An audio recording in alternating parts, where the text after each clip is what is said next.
guys, welcome to the channel Achieving Online Freedom. In this video today, I'm going to show you how to fix your Snapchat camera if it is not working. It's quite simple to fix, so let's go ahead and get started. So all you want to do is head over to Snapchat, and when you go to your photos, it's going to say Snapchat is a camera app. To continue, you'll need to allow camera access and settings. So if this is happening, all you need to do is go to settings, and you just need to go to Snapchat. So it already sent me there, but you just have to go from here and scroll down to all your apps and find Snapchat. It's in alphabetical order. So find Snapchat. Once you're there, you see camera. All you would want to do is just toggle it on. And from there, it should work. As you can see, it now works.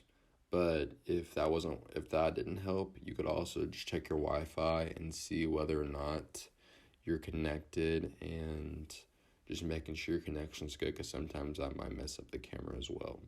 So I hope this video does help you. If it did, please make sure to like and subscribe to my channel. I'm trying to reach 1,000 subs by the end of the year. I can't do it without your help. Just want to say thank you for watching, and I will see you in the next video.